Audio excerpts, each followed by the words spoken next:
On Thanksgiving, my millionaire son said, "Did you like the apartment I gave you last month?" I said, "What apartment?" My gold digger deed froze and tried to smile, but I pulled out the only deed that mattered.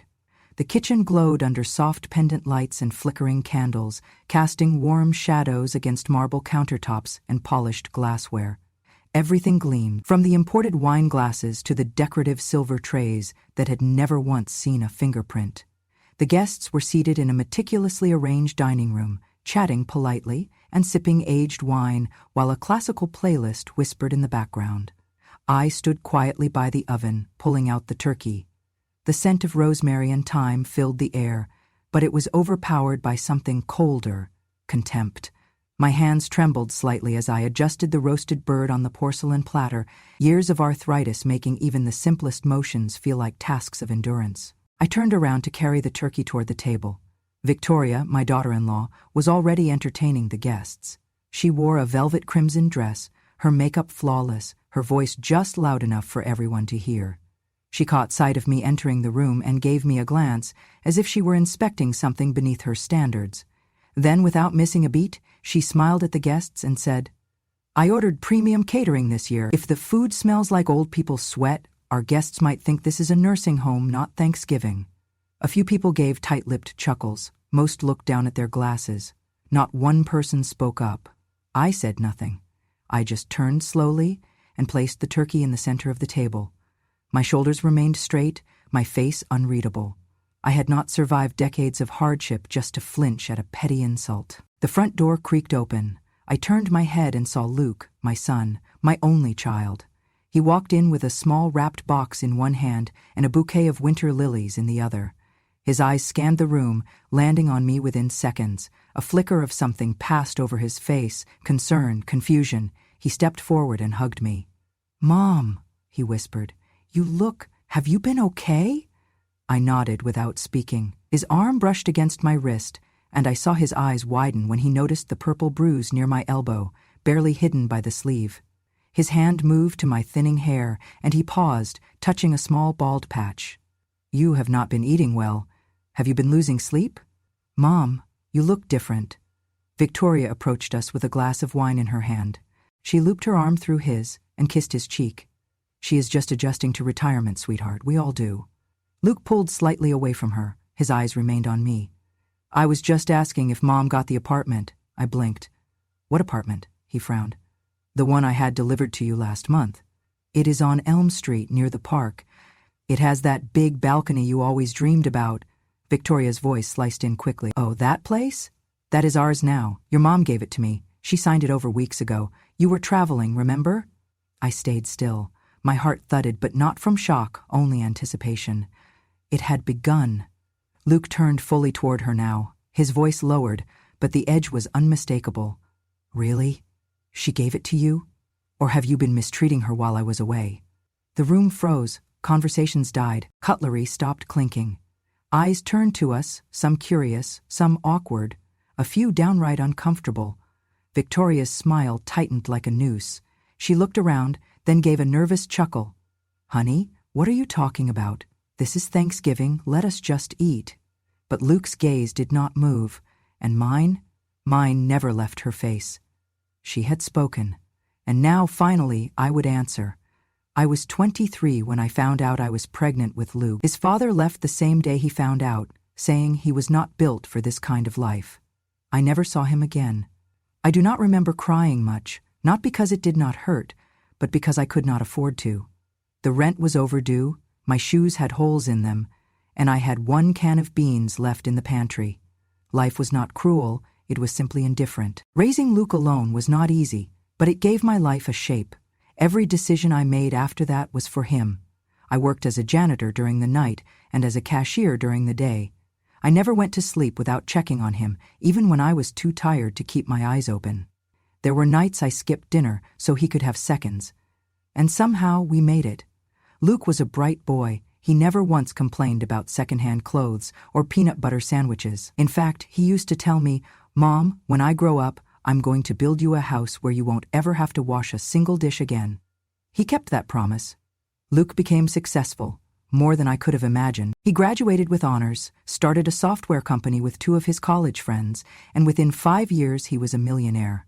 When he bought his first home, a glass-covered mansion with a pool I would never swim in, he made sure to build a separate suite just for me. He said it was my sanctuary, and for a while it was. When he introduced me to Victoria, I admit, I tried to be optimistic. She was beautiful, well-dressed, and came from a family with more money than kindness. She shook my hand and smiled at me, as if she was doing me a favor. But I stayed silent. I had learned a long time ago that time reveals more than questions ever could. At first, things were fine. I stayed out of the way, cooked a few meals when they were too busy to think, tended to the garden, and read my books on the balcony. Luke traveled often for work, but he always checked in. I lived quietly, gratefully, until the day everything changed. It was a Tuesday morning, barely past 7. I was making tea in the kitchen when Victoria walked in wearing a silk robe and holding her phone. She did not look up when she spoke. "Why do you always touch the dishes?" "I told the maid to do that. Honestly, it is embarrassing." I looked at her, unsure if I had misheard. "I just wanted to help. I do not mind," she scoffed. "Of course you do not. You are used to scrubbing floors, right? I mean, what else are you good for?" I swallowed my words and returned to the kettle. I remember the whistle starting to rise, a shrill sound that seemed to match the ringing in my ears. From that day forward, her tone changed. When Luke was home, she was polite, almost sweet. But the moment he left on business trips, she turned into something else entirely. She stopped pretending. She started calling me names. She would say things like, "You are just a guest here, a burden, a freeloader." Sometimes it was worse. One afternoon I was wiping the windows when she stormed in and pushed me out of the way. I stumbled backward and hit my hip on the edge of the counter. She leaned over me and hissed, "You better watch your step, old woman. You're getting clumsy." When Luke called that evening, I told him I was fine. I always told him that. I told him I was just tired, or maybe the floors were slippery.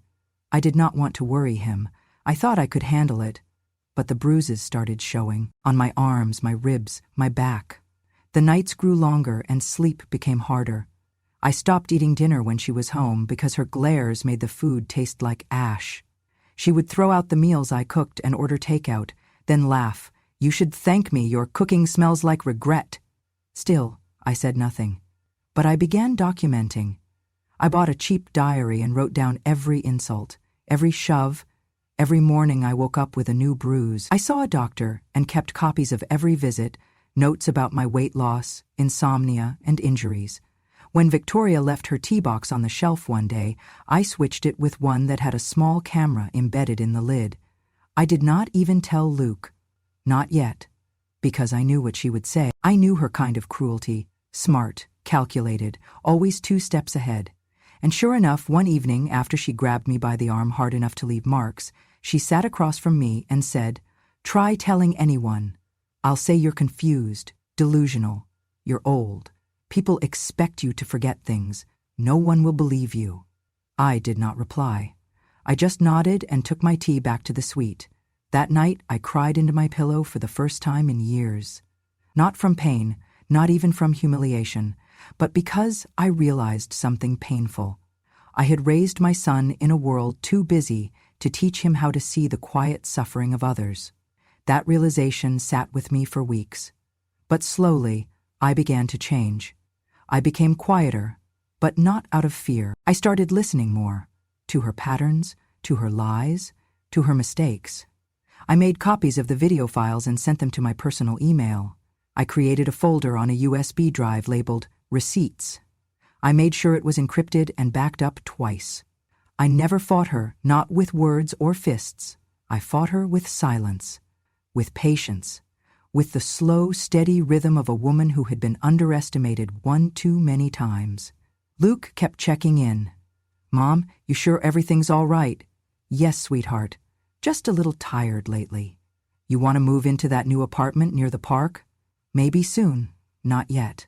He believed me, because I had never lied to him, because he had never learned what it looked like when someone you love is being slowly erased. But I had. I had seen it in my mother. I had seen it in the neighbors who never spoke up.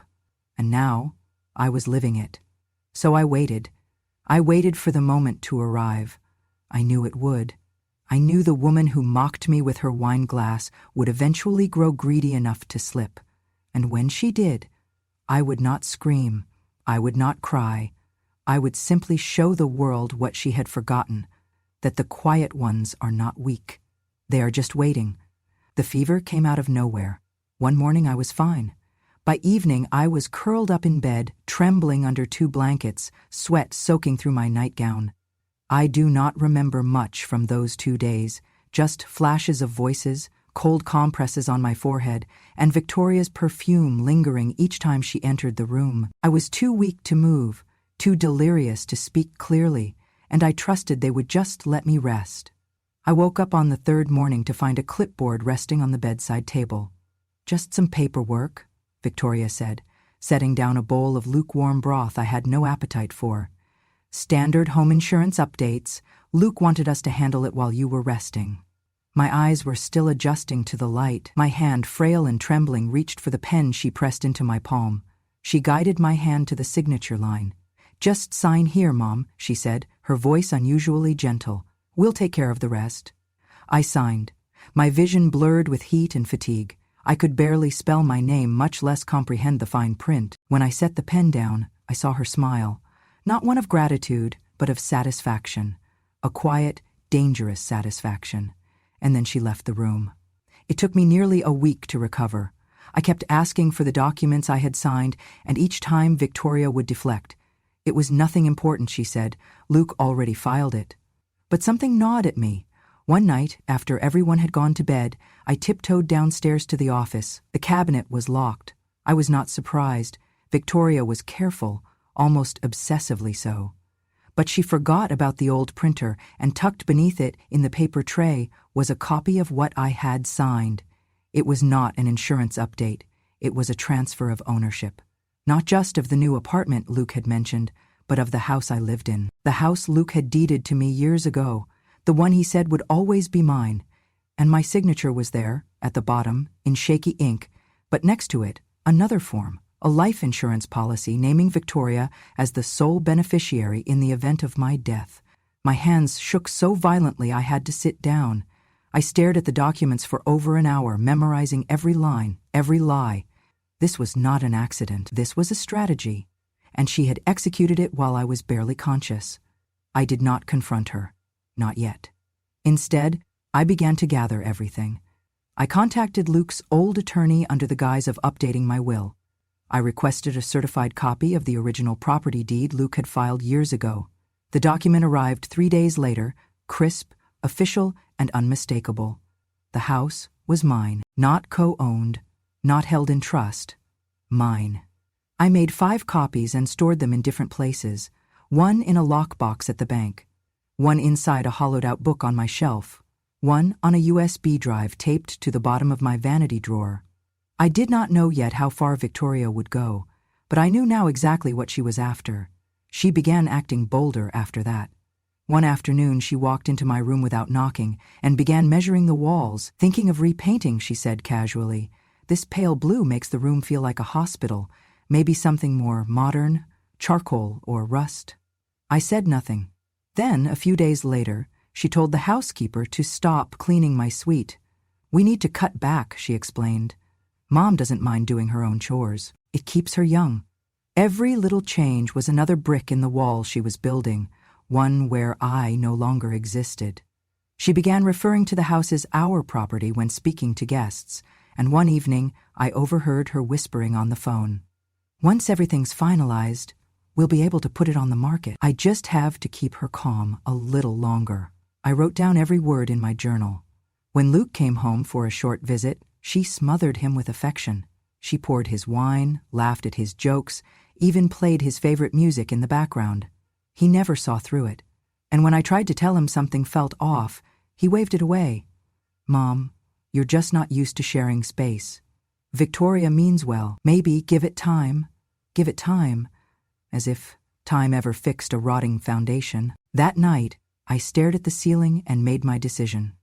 I was not going to run to Luke with half a story and no proof. I was not going to be dismissed as emotional or confused. I was going to let her finish her painting, set the table, invite the guests, and then I would show them what she had built, brick by fraudulent brick. I bought a small projector, the kind that could plug into a phone. I gathered my video clips, my audio files, my medical reports. I printed everything she had forged. I hired an independent handwriting analyst who verified that my signature on the transfer documents had been manipulated, copied, and smudged. Then I made an appointment with Luke's lawyer. I handed him everything. He sat in stunned silence for nearly 30 minutes. "Do not tell Luke," I said. "Not yet. I need him to see it. All of it, with his own eyes." He nodded. "Thanksgiving?" "Yes," I said. "Thanksgiving." It was fitting. A day meant for gratitude, for family, and this year it would finally reveal who was truly sitting at the table and who had been trying to steal the house where the table stood. In the weeks leading up to the dinner, I remained silent. Victoria continued her games. She told the gardener to remove the rose bush I planted for Luke's high school graduation. She swapped out my framed photos with minimalist art prints. She even told a friend during brunch, "She is not going to be here much longer. The new place will be easier for her." I smiled when I heard that, because she was right. I was not going to be there much longer. I was going to reclaim what was mine, and when I left, it would not be through a back door with a suitcase and shame. It would be through the front door with my name still on the deed and hers in the hands of the police. The countdown had begun, and I was ready. Thanksgiving morning arrived with the kind of stillness that always precedes a storm. I awoke before the sun rose, dressed carefully in the soft lavender blouse Luke had gifted me 3 birthdays ago, and brushed my thinning hair until it settled in its usual gentle waves. I looked into the mirror, not to admire but to remember. I needed to know who I was before the day unraveled, what others thought they knew. Victoria had transformed the house. Every candle was lit, every piece of silver polished. She had arranged the dining room like a photo shoot for a luxury magazine, cranberry linens, gold-trimmed china, and place cards with calligraphy so perfect it looked printed. I was assigned a seat at the very end of the table, near the kitchen door. Out of the spotlight, out of the way. That was her mistake. I took my seat and watched as guests filtered in. Friends, colleagues, extended family members. Laughter filled the air like smoke. Light at first, then suffocating. I smiled and nodded politely, gripping my phone in my lap like it was a crucifix. Victoria stood near the head of the table, glass in hand, beaming. She wore emerald green, the same shade as envy, and her smile never faltered. "I hope everyone is enjoying the spread," she said.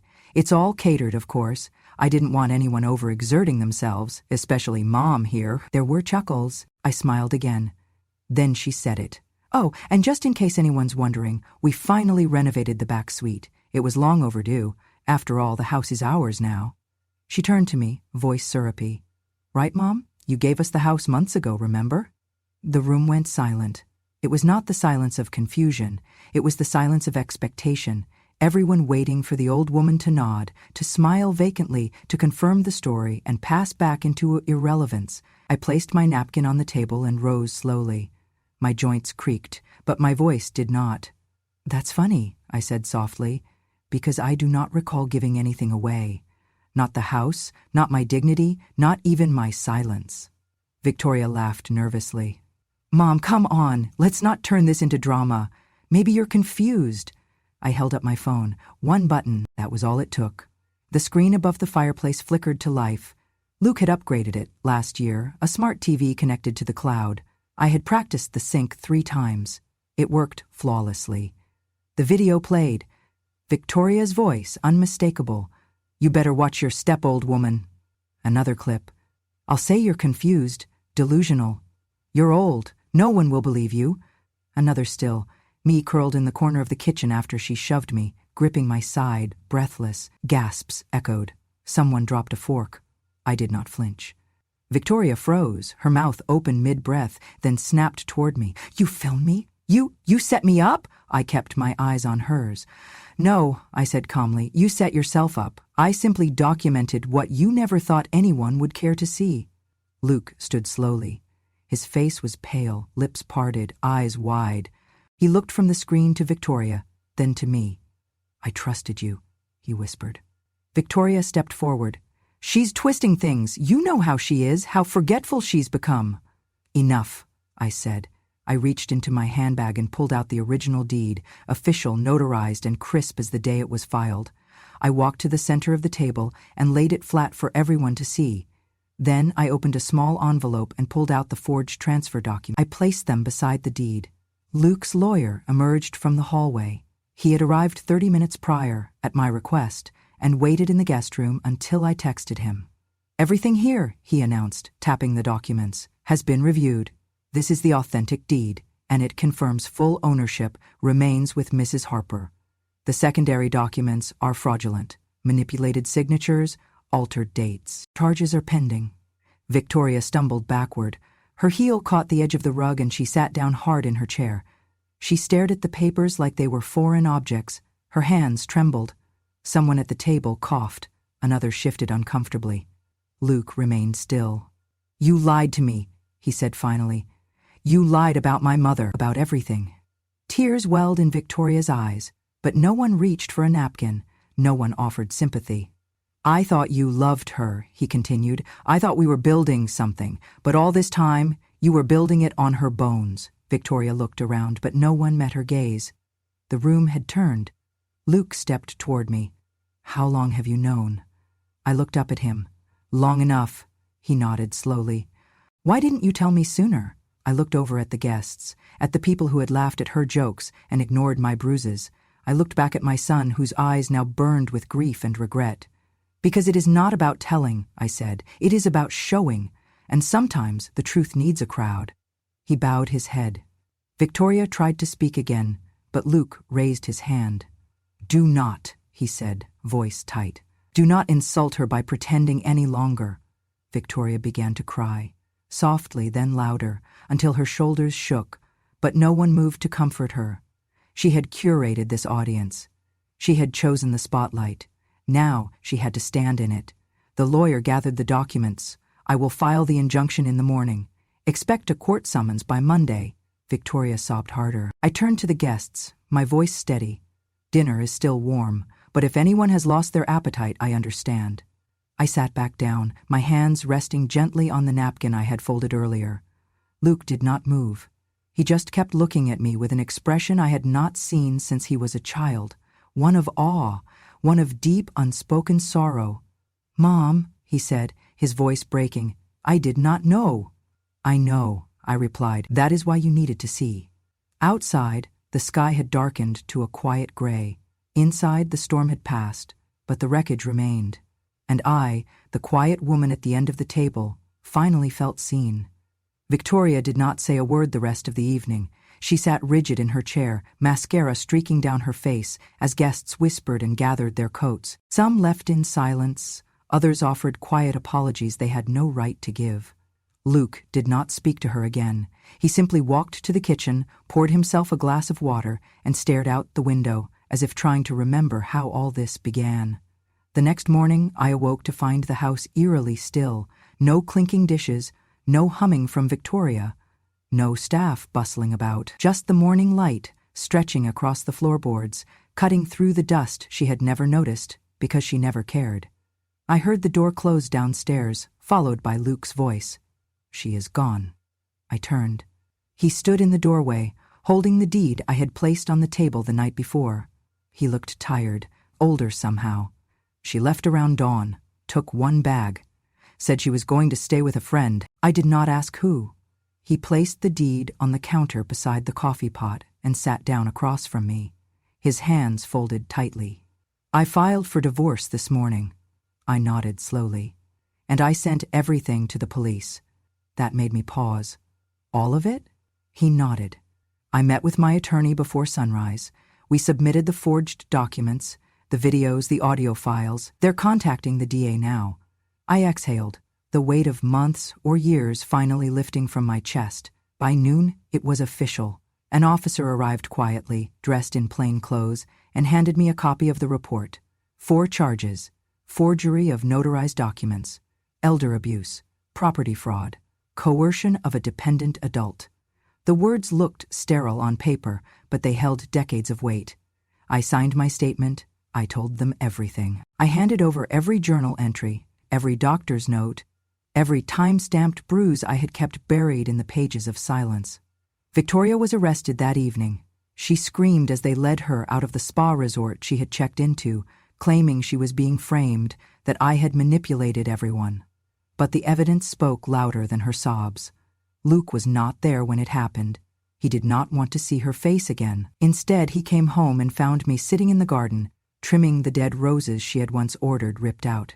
He knelt beside me. Not sat. Knelt. His hands shook as he reached for mine. "Mom," he said, voice barely audible. I do not know how I let it go so far. I looked at him, my only child, my boy with the scraped knees and oversized glasses, my son who once made a Mother's Day card out of macaroni and tape, my son who now sat beside me, a man fractured by guilt. "I wanted to believe she loved me," he said. "I wanted to believe I had chosen right, and when you started pulling away I thought it was just aging. I did not want to see." I touched his cheek. "You saw," I whispered. "When it mattered, you saw."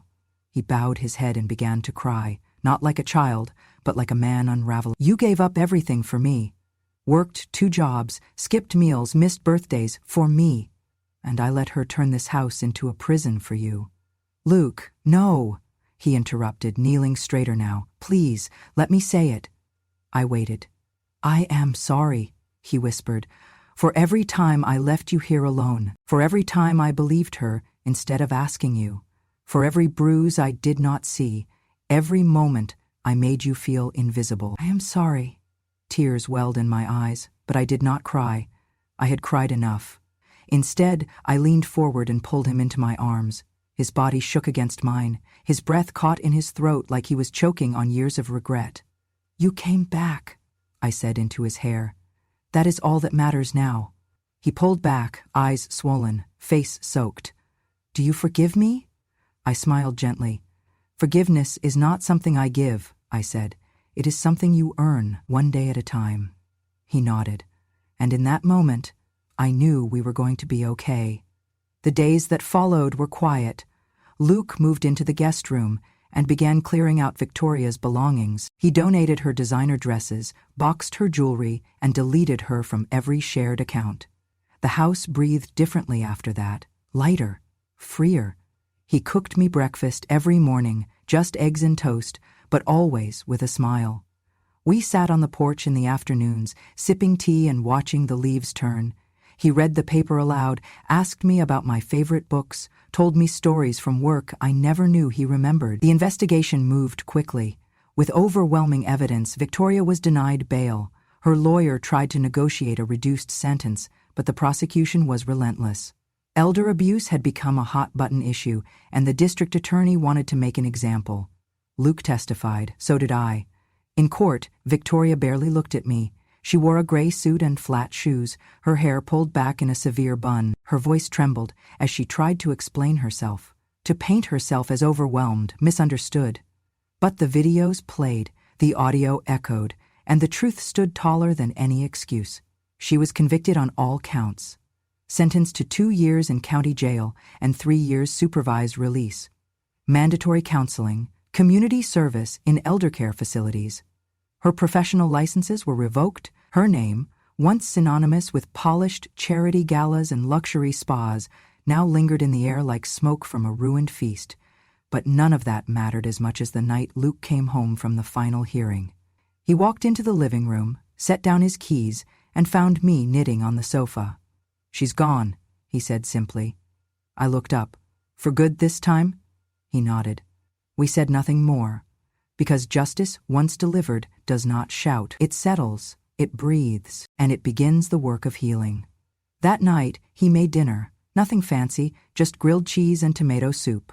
We ate on the couch, the way we used to before his life became silk ties and corporate dinners. He looked at me with eyes that no longer carried shame. "Thank you, Mom," he said quietly. "For what? For waiting, for surviving, for being stronger than I deserved." I reached for his hand. "We all break," I said. "But not all of us get to put the pieces back together." and we sat there in the flickering glow of the fireplace, the storm behind us, the road ahead still long but finally ours to walk together. 2 years later, the house smelled of cinnamon and clean linen. The floors creaked like they always had, but now the sound carried no tension, just memory. The kitchen light was warm, not watchful. The rooms had air again. I stood by the window, watching Ethan, a cute golden retriever, chase a falling leaf in the yard. He shouted something about dragons. Tom followed, clutching a green scarf I had knitted him for courage, not warmth. Luke had moved out 6 months after the trial ended. He said it was time to breathe, to start again, and I understood. But he never left my life. He called every evening, stopped by every Sunday. And then, one day, he brought someone with him. Her name was Lena. She was soft-spoken, with eyes that looked directly at you, not through you, and hands that never reached for anything without purpose. A nurse by trade, a daughter by soul. They met when Luke had a panic attack at the hospital during one of my checkups. She sat with him for 45 minutes, just holding a paper cup of water and breathing with him. He said he fell in love before the water went cold. I liked her the moment she took off her shoes before stepping onto my porch. She walked into my kitchen, asked if I wanted help with tea, and when I said no, she sat down and started folding napkins. That was the beginning. A year later, they were married in a small ceremony beneath a sycamore tree in my backyard. Just 15 people. No photographers, just hands held and vows whispered. Luke wore his late father's watch. Lena wore no makeup, just a pale blue dress and a white gardenia in her hair. She moved in a month after the wedding. I remember the first day she brought her things, books mostly, a few boxes of folded sweaters, and a small wooden box filled with old letters. That evening we sat on the porch swing. The sky was gold and forgiving. She turned to me and said, "I lost my mother when I was 6, cancer. My father never remarried. I grew up with silence and cereal for dinner, but I always dreamed of having a mother again. If you're willing, if you're okay with it, may I call you Mom?" I stared at her, heart clenched, not from fear, but from something almost too big to name. She reached for my hand. "I will take care of you," she said, "the way you took care of Luke. That's a promise." And just like that, I became Mom again. We found a rhythm. She made soup from scratch. I taught her how to knit. Luke started building shelves in the garage and swore under his breath when the hammer slipped. We had a real home. One evening I sat with a cup of chamomile in my favorite chair, watching them dance slowly in the living room. No music, just the quiet shuffle of socks and soft laughter. It hit me then. The silence in the house was no longer dangerous. It was tender. Lena would check my blood pressure twice a week, just to be sure. Luke replaced all the old locks and said, "Not for protection, Mom, just for peace of mind." They painted the guest room yellow. I planted tulips. We kept the curtains open. Sometimes the past tried to sneak back in. A bad dream, a shadow at the edge of memory. But every time, Lena would come in with warm hands and say, "You're safe now, Mom. You're home." One afternoon, I found a note taped to the fridge. It was from Luke. "Dinner's in the oven. Lena's bringing home apple pie. You don't have to lift a finger. We love you." I stood there for a long time, holding that note. My fingers shook, not from age but from joy, a kind I had not tasted in decades. This wasn't a second chance. This was the first time I truly felt chosen. As the seasons passed, our lives unfolded in the quiet beauty of ordinary days. We took evening walks. We hosted small dinners with real laughter. We celebrated birthdays not with extravagance, but with sincerity. I received handmade cards, kisses on the forehead, and a new wool shawl for Christmas, blue, soft, and warm. I had spent so long surviving I had forgotten what it meant to simply live. Now I did. And each time I passed the front window and saw them, Luke reading, Lena humming in the kitchen, I whispered a quiet thank you to the silence, the stillness, the peace that had returned, not as a guest, but as family. This house, once weaponized by cruelty, was now a sanctuary, and for the first time in my long, storm-weathered life, I was not waiting for the next blow. I was waiting for the tea to steep, for the garden to bloom, for the people I loved to come home, and they always did. It started with a letter. Just a few lines, scribbled in uneven handwriting, slipped under my front door one crisp autumn morning. I saw your story on the news. I thought I was the only one. Thank you for speaking. No return address. No name, just those words. Then came another and another and another. Women in their 70s. Men in their 80s. People forgotten by their families. Ignored by the system. Silenced by fear. Some lived alone. Some with relatives who wore smiles in public and malice behind closed doors. I had lived that silence, so I knew how loud it truly was. That winter, with Luke and Lena's support, I started something I never imagined I would at my age, a local support group for elder abuse victims. We met in the basement of the library every Thursday afternoon, just 6 of us at first, then 10, then 30. I called it The Hearth, because every home should be warm, and every person deserves to feel safe in their own home. We began by sharing stories, quietly, cautiously. Some cried, some did not. All carried scars, some visible, some deeper. We invited social workers, we brought in legal aid, doctors volunteered to run free clinics, a retired judge offered guidance on protection orders. For the first time, people listened to us, not because we were old, but because we were brave. The Hearth became more than a room. It became a lifeline. One afternoon, I stood at the podium during a community event, palm steady, voice sure. Silence only makes them stronger, I said, scanning the crowd. But when one voice speaks, it gives others permission to rise. Every elder deserves dignity, safety, and recognition. We are not burdens. We are witnesses. We carry histories, and we are not done yet. The applause wasn't thunderous, but it was real. We hosted our first Thanksgiving gathering the following year. Not a feast, a forum. We held it in the town hall. Folded chairs, pumpkin pie from the bakery, a banner that said, "Home is where justice begins."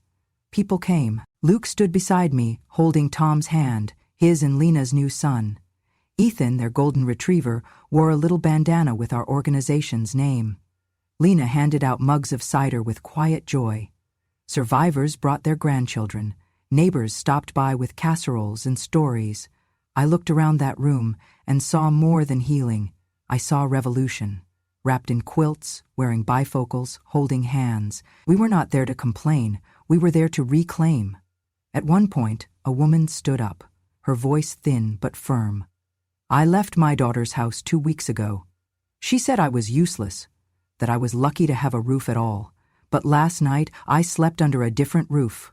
My own, paid for by me, and this morning I made my own tea, and I did not flinch when the kettle whistled. Tears rolled down my cheeks before I realized it. Because that was the kind of justice I had come to believe in, not always courtrooms and verdicts. But control returned, fear reversed, dignity restored. When the event ended, Tom climbed into my lap and whispered, "Grandma, are you a boss?" I smiled. Something like that. We took a photo under the banner, all of us, a family born from blood, from choice, from survival, and behind us stood the people we had reached, faces once dulled by fear, now lit with something fiercer, hope. That night, as we walked home, Luke said softly, "You changed things, Mom." I stopped. "No," I said. "We changed things. Together. Because in the end, it was never just about taking my house back. It was about making sure no one else lost theirs, not to violence, not to silence, not to shame." And from that small room, in a quiet town, we kept the fire burning. The sun had begun to dip, casting long shadows across the porch where I sat with my knitting. The yarn was soft between my fingers, seafoam green, the color Lena said reminded her of peace. I told her once that it reminded me of the ocean I used to dream about but never saw. She said, "Then let it be the ocean you own now." I was halfway through a scarf for Tom. He said green made him run faster. I told him it would make him braver, too. Around me, the world no longer spun in chaos. It moved with the quiet grace of recovery. The front door creaked open behind me. "Grandma!" Ethan called, clutching his soccer ball. "Can I kick it to the tree?" "Not if the tree kicks back," I said with a wink. He laughed and bolted across the yard, legs all mischief and motion. From the kitchen I could hear Lena humming as she stirred something on the stove. The scent of cinnamon and cloves curled through the air. Luke stepped out onto the porch, carrying 2 cups of tea. He handed me mine, sat on the steps, and watched his son dart through the yard. "He never stops," Luke said, smiling, "just like you." I smiled without speaking. He turned to me slowly, his voice suddenly quieter. "Mom," he said, eyes glassy, "I see you. All of you. What you endured. What you carried. I used to think strength was noise. Now I know. It is what never needs to shout." I reached over, touched his hand. It was calloused now, older, but the boy I raised was still inside, just steadier, more awake. We sat in silence. In the distance, church bells chimed 5 o'clock. The scarf grew longer in my lap. "They thought I did not see," I finally said, the words slow and steady, but I saw everything. I saw the lies in the way she touched my shoulder. I saw the disgust behind her smile. I saw the plan unfolding every time she made me feel small, but I said nothing, not because I was weak, but because the moment you speak too soon, they call it hysteria. The moment you speak too late, they call it regret. So I waited, until the truth was undeniable. Luke nodded, his throat tight. "And now?" he asked. "Now," I said, sipping my tea, "this house is a home again." Victoria had received 5 years probation and mandatory community service through a rehabilitation program that focused on elder care awareness. It was ironic, really, spending her mornings in the very nursing home she once mocked. A judge had ordered her to complete a re-education course, weekly therapy, and quarterly evaluations. The woman who once strutted in stilettos now wore sneakers and listened to seniors recount war stories. She sent a letter once, no apology, just words like, "I did not know I was hurting you, and I was under stress." I burned it before I finished reading. Some things do not deserve space, not even in memory. But I never wished her ill, only distance and silence. Our town knew, not in a scandalous way, but in that quiet, respectful way small communities remember, and remember they did, not just for the hurt, but for the rise. People stopped me in the grocery store to thank me for the hearth. Others sent donations. A former neighbor asked if I would speak at her retirement community.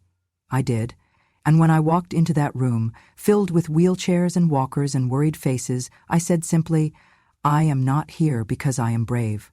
I am here because I was finally believed." They clapped, slowly, then loudly, because we all knew the truth. Survival is not the end, being heard is. Now each morning, I water the plants in my kitchen, I tie my apron just right, I hum songs my mother used to sing. And I pour 2 cups of tea, one for me and one for whoever walks in first. Sometimes Lena, sometimes Luke, sometimes Ethan, who does not drink it but insists I add a sugar cube for fun.